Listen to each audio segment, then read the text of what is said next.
Half a mile away, in aisle 14, Space 32 sits a FedEx jet that has not moved since it was towed here more than a month ago.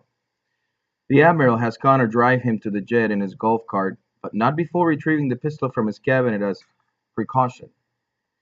Beneath the starboard wing of the FedEx jet are 5 mounds of dirt marked by crude headstones. These are the five who suffocated in transit. Their presence here makes this truly a graveyard. The hatch to the hold is open. Once they've stopped, the Admiral says, "Climb inside and find crate number 2933. Then come out again, and we'll talk." "You're not coming?" "I've already been." The Admiral hands him a flashlight. "You'll need this." Connor stands on the roof of the cart, climbs through the cargo hatch, and turns on the flashlight. The moment he does, he has a shiver of memory. It looks exactly the same as it did a month ago. Open crates and overtones of urine, the afterbirth of their arrival. He works his way deeper into the jet, passing the crate that he, Hayden, Emby, and Diego had occupied. Finally, he finds number 2933. It was one of the first crates to be loaded. Its hatch is open just a crack. Connor pulls it all the way open and shines his light in. When he catches sight of what's inside, he screams and reflexively lurches back, banging his head on the crate behind him. The Admiral could have warned him, but he hadn't. "Okay, okay, I know what I saw.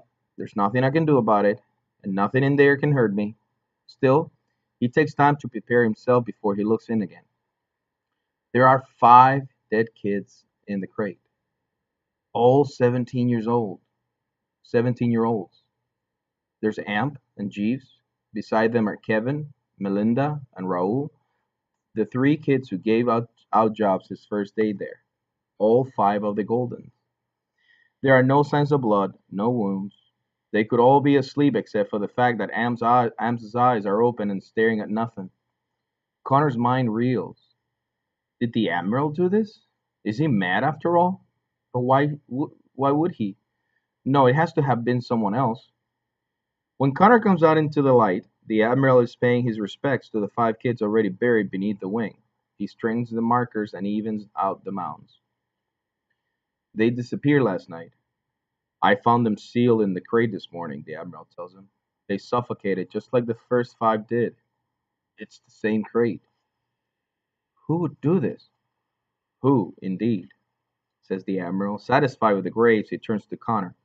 "Whoever it is took out the 5 most powerful kids, which means whoever did this wants to systematically dismantle the power structure here so that they can rise to the top of it more quickly. There's only one unwind Connor knows of who might be capable of this, but even so, he has a hard time believing Roland would do something this horrible." "I was meant to discover them," the Admiral says. "They left my golf cart here this morning so that I would. Make no mistake about it, Connor, this is an act of war. They have made a surgical strike. These 5 were my eyes and ears among the kids here. Now I have none." The Admiral takes a moment to look at the dark hole of the hold. "Tonight, you and I will come back here to bury them." Connor swallows hard at this prospect. He wonders who he pissed off in heaven to get singled out by the Admiral's new lieutenant, to be the Admiral's new lieutenant. "We'll bury them far away," says the Admiral, "and we will tell no one that they're dead. Because if word of it gets out, the culprits will have their first victory. If someone does start talking, and they will, we'll track the rumors down to the guilty party." "And then what?" Connor asks. "And then justice will be served. Until then, this must be our secret." As Connor chauffeurs him back to his plane, the Admiral makes his business with Connor clear. "I need a new set of eyes and ears, someone to keep me abreast of the state of things among the unwinds, and someone to ferret out the wolf in the herd. I'm asking you to do this for me." "So you want me to be a spy? Whose side are you on? Are you on my side or the side of whoever did this?" Connor now knows why the Admiral brought him here and forced him to see this for himself.